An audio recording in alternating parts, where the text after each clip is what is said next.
So last episode, we had the big question. Where should I put the camera for these episodes? Where does it go? As you can see, I'm still stationed in the bottom left-hand corner. But the top comment, we prefer top right corner, inside the sun, like in the Teletubbies. Thanks for the comment, Sebastian. We won't be doing that.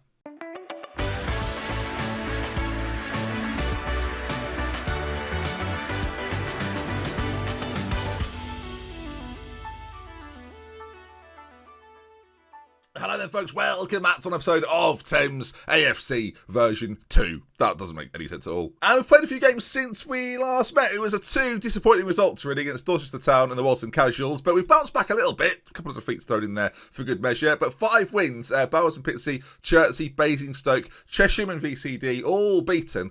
Swindon beat us though. Not a good result for us at all. There we bottled that big time. And Yate as well, a 2-0 defeat most recently against them today, Burgess Hill and Harrow Borough to come. And you can see on the league table then, I've got a little bit further along because we started to pick up a few wins. Things became a little bit more apparent that we're probably going to get into the playoffs. But yeah, this is sort of the episode before the episode of where will we be in the playoffs, or will we chase down rugby and potentially get that spot at the top of the table? You never know. David Hoey's 26 goals this season, absolutely pivotal. You can see their goals scored, second only to the main man, Odyssey Spyrise, who one day probably won't ever play for me. There'll just be someone that just exists periodically within the save. Right then, let's introduce you to the team for today's game. We've made a new signing. Oh, yes. Now, a lot of talk about this, not just in the comment section, but I'd sort of indicated it as well, and it is at left wing back. We've managed to get in a bit of a superstar player. Let me change the colours and you'll see. So it's going to be the 19th time, viewers, that I mentioned that I would quite like it if they made it so they would pin themselves to each individual save. Thank you. But you can see a little bit better there then. There's a lot of yellow going on, and that's sort of what we're looking for. Really good crossing, tackling, passing, marking, all decent enough. Decent work rates as well. And physically, good enough. The balance is a problem, but we'll look past that. Compared to Andre Blackman, he's a much better fit for the side. And yeah, again, concentration, composure, bravery, all decent enough at this level. Decent teamwork as well. Again, 10s, 11s, 12s at this level is pretty good. Again, we're playing in the 7th tier, a tier that doesn't exist within Football Manager. So we'll take this all day long.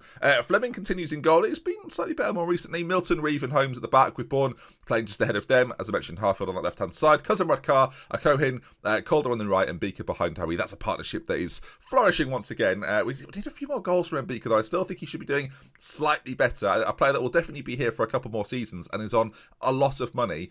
13 and 34 for a shallow striker role looks pretty good, but I want to see a little bit more. Got 17 last season. I really hope he beats it. He's got the games to do it. So into these 2 games we go then. Burgess Hill up first, of course, the side that we faced off against last season that were very, very good but didn't get promoted. And here we go then. Or did get promoted, sorry. They came up with us, I believe. Yes. Friend of the series, Burgess Hill, if anything. All right then, into the games we go. Let's show the world what this team is all about, shall we? The world, viewers. Yes, let's show them. They love that. The world is watching. And in a way, the world is watching. You are watching. A few other suggestions, by the way, where to put the camera. Obviously, this has changed things dramatically for you watching, so I'm so sorry. You can now see all the average ratings of the team. I will let you know if we're balanced or shouting. So don't you worry, we're currently balanced, for those that are curious. A few people suggested that I should make a small version of me and put myself in the dugout.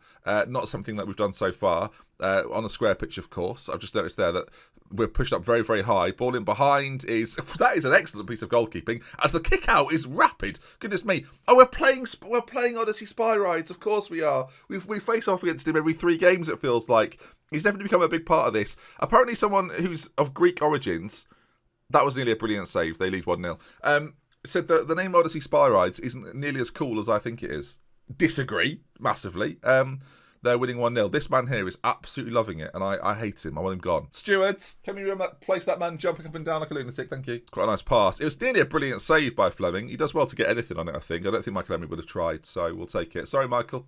Good to see you. Michael Emery is the most consistent Twitter user when it comes to Thames on the planet. Considering I thought the last highlight was going to result in a chance for us, I'm kind of disappointed to be 1-0 down 15 minutes in, as that ball to Hoey is quite excellent. Holds it up well. Back to Mbika. Lashes it on goal, but doesn't get it through. We do carry on, though, in attack. I don't know if that was the chance or not, really, towards Hoey again, as, oh my goodness me, he's offside. Hit the post, though, which was, a good effort. We've had 7 shots. They've had 1. We've not had a single one on target yet. So that's the target. That's the plan for today's game. Is that from Fleming is aimless, I think is the word I would use, viewers. Not particularly good, is it? As Cooper now picks it up. Ball to the left-hand side. We are in dangerous territory here as Fleming makes a brilliant save. That was far better. As the text commentary says, that should have been a goal. Like, considering how many shots we've had compared to them, you'd think their XG would be high. That was such a big chance. Anyway, Reed plays the ball back to the edge of the penalty area. Back to Reed, though, in plenty of space. We're trying to close him down, though. Ball played into the middle, and it's gone all the way through to the far side as they continue to try and do something. This highlight's certainly not over yet, viewers, as they're working it quite neatly. Omar now picks it up, but no, nothing comes from it.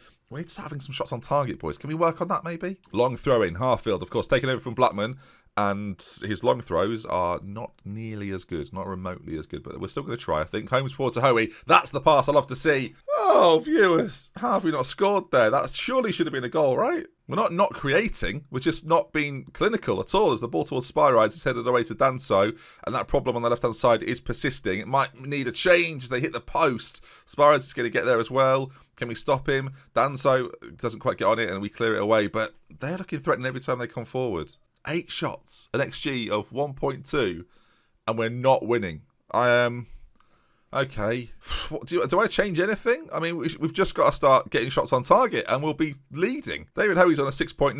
I'm going to make... Okay, yeah, we will do it. We're going to change it. I'm not going to bring on Rasulo here. I'm actually going to bring on Danny Clifton, who's played a little bit here and there for me and tends to pop up with a goal now and again. Advance forward, him and Hoey up front together on that side. It might provide us with a little bit more attacking verve. And Beaker's had a quietish game, so we're going to change things up a little bit. We're staying on positive now. If I just do that, I mean, my head cuts off here. You can see the word. You can see there. Look, there it is.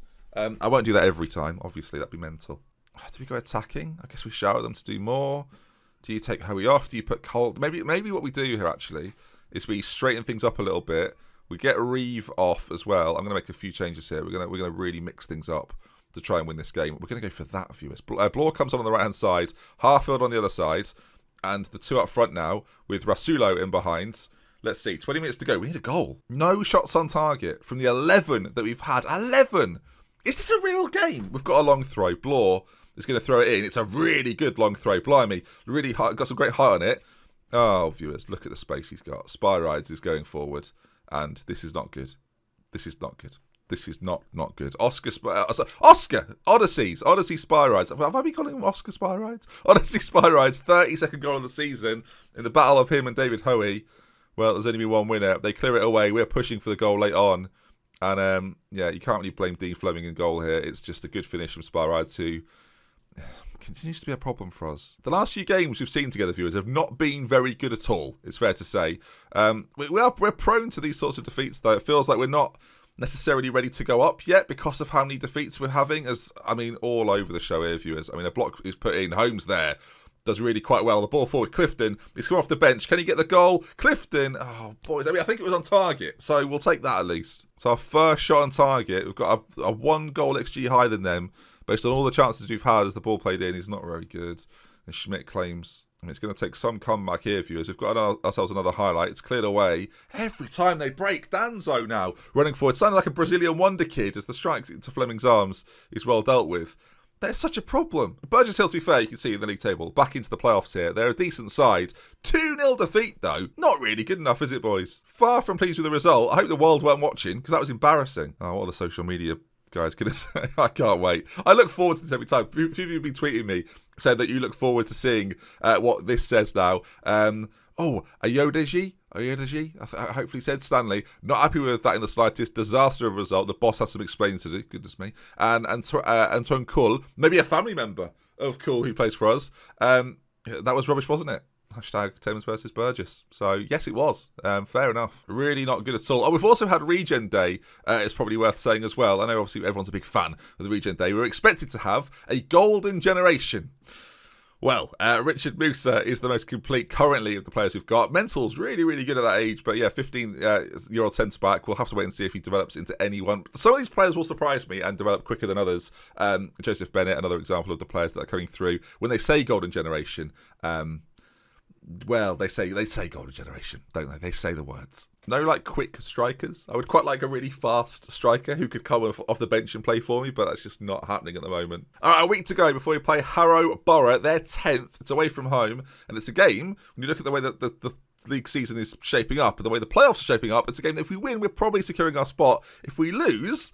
the last few games of the season might get a little bit tense, viewers. But I hope you're enjoying the journey. If you do, of course, do drop a like on it. It's been good fun so far. I think we've had some ups and downs. We've had a difficult time at getting promoted, and then finally the moment happened. And now in this season, first season in the league, we're looking really good. So I'm enjoying this. I think it's a good fun. I love doing saves like this. Don't get me wrong. You've seen me do it multiple times. Done it with Salford, did it with Thames, of course, the first time around, and now doing it again with AFC Thames. It is a lot of fun and very different to what I'm doing on stream with Glory Hunter. Like, they are very, very different saves. In fact, let's do a comment question. I'm curious, what do you prefer? Do you prefer the long journey with one club? This is just personal to you, not necessarily what you like watching.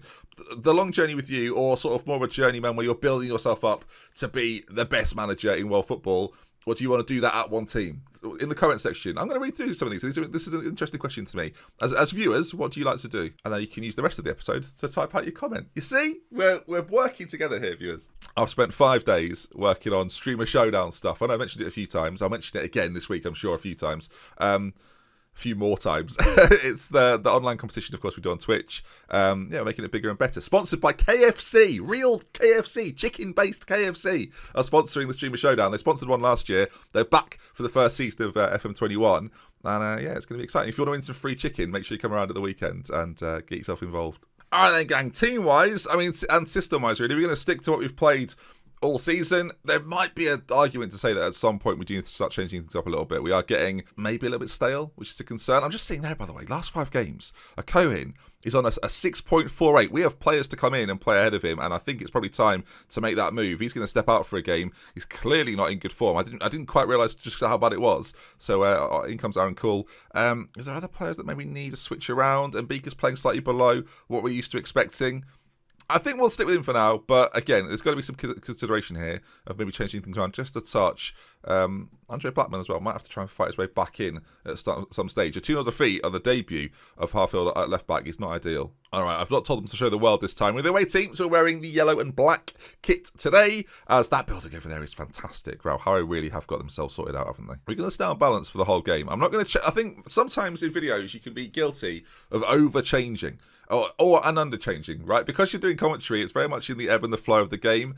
And it's hard to keep a track of everything and commentate at the same time. My advice would be try it yourself. Jack Work the Space did a tweet very similar to that, actually, that you get quite a lot of comments that say, why aren't you changing this? Why aren't you doing this? And it's because I'm talking at the same time and trying to keep focus on all the average ratings. I could play a lot slower, I suspect, and that would aid me. As Reeve, when he's come from centre back there, Malachi Reeve, it was from the long throw, flicked on by David Hoey, and we're celebrating sort of towards their fans, but not in an overly antagonistic way, which I respect about the team that we have here today. It's thrown in, Hoey's there, lovely little flick on actually, and there's Reeve, left-footed, into the corner as well, placed that, it was nice. Honestly, viewers, when you see this defending, that I've just watched it, sorry you've missed it live, we'll just watch it together, because the lack of movement from our defence as this ball's played over. He's so far in. There's 3 people surrounding him. How we don't pick up the run, I never know. I see David Hoey do it all the time. It's 1-1. Harrow have scored. Disbelief sometimes, viewers. This is what you get there. You're not playing on a square pitch. We can't sit quite as deep as we normally would. But you play through in the irony, viewers. The irony. We've scored literally the same goal back at them. Their defenders should be ashamed of themselves. I don't know if it's just like the forwards at this level are so far above the defenders at this level that they can just score goals for fun. Maybe some of the goal tallies you see in this league speaks of that. But again, this is very, very similar to what we've just watched, actually. How he makes the run. It's very close to be offside, actually. Maybe the right or the left-sided player here was playing him on, but how he converts. And I think we're going to see, actually, was he offside? Is someone playing him on? We'll zoom out a little bit. No, it was just on. Really well timed, if anything. We didn't see an offside call for the other side, which makes me think that it was just poor positioning on our part. Ball over the top again. The balls in behind right now are causing us a lot of issues. 56 minutes gone to the edge of the box. Okay. Balanta for them. It's his. I can't believe it's tier 7, viewers. That goal belongs at a much higher level. I don't think many players would get the time and space to potentially have the ability to shoot from there at the speed in which they do. It's not the greatest angle to watch that, but we saw it live. That's unbelievable. Let's get away from behind the goal. So now we're even. They've scored a wonder goal. I can't compete with the wonder goals, viewers. Away from home, I don't want to risk that. Cole, by the way, who we gave the chance to, is angry. He's on a 6.4. He's having a bit of a shocker. A Cohen, maybe being dropped. He'll come on and have a slightly better game for us now. Who knows? Cousin Brad Carr picks it up in the centre. Bourne's there. Cole back to Bourne. I mean, that's just not cricket. That's not the ball we want to see at all. Pascal and Beaker closed him down there. I thought he was going to win it back, you know. And there's space and time here. The way in Beaker isn't quite as central as normal. I just thought if he won that back, we'd maybe have an extra runner in there as Milton heads it down. And Beaker is sort of pulled to this left-hand side at the moment. So it might give us a bit of an overload on that side. But they go all the way back across. They are firmly in control here. Am I watching? It's offside. I mean, the strike on that. Harfield, it's a long throw. It's up and down. Hoey's there. Oh, lovely stuff, David Hoey. Harfield gets an assist. His 32nd goal of the season for David Hoey. Not long left to go. Do we start to shut up shop here? This is a really good throw by Harfield. Again, not necessarily known for his long throws. The keeper should maybe do more, but Hoey does well. 3-2. And you can see, third position, we are nailing down this playoff spot now. To the point where I think what we might do next episode, something I don't normally do, is we may well do the final game of the season and the playoffs, if we're in and about them. That might be something to change things up a little bit, and we'll see how we get on in that. As you can see then, the time ticking away. We are 7 points clear right now if we can hang on. I say this as there is not long left to go. We probably could have gone more defensive. We maybe could have brought on a right back to try and see this out. I'm hoping that won't have been necessary as the ball is lifted forward again. The defender's doing very, very well. Another goal, maybe, just maybe. Hoey's got to hold his run a little bit. A Cohen, he's off the bench, remember, after having a poor game last time. Picks up a ball to Calder, who's been very, very quiet in the 2 games we've had. And Beaker's there. I should have scored. I'm going to go more defensive now. Or just cautious, actually. Not defensive, cautious. Don't take as many risks. Away wins are gold dust in this division. Harrow 2, Thames 3. A really, really good performance. An amazing performance from David Hoey. 2 goals from him. A 9.1 average rating. Really special boys, and they've responded brilliantly too. Really good result. That to bounce back after the first game, which was really poor. And it's the side that are... Again, mid-table, difficult away game, but we've done well there. And there's so much fan reaction, goodness me. Delighted, unbelievable, so proud of Thames. They're loving me, viewers, they're loving me. And if you've loved me today, do drop a like on the video. Then that brings us to the end. If you've enjoyed it, please do drop a like. Say that twice, babe. Why not? Don't say it just once, say it twice. Subscribe if you want to see some more, and we love with care from me to Biggs. Until next time, I'll see you again very, very soon. Goodbye. This was fun. A loss, a win, I prefer winning.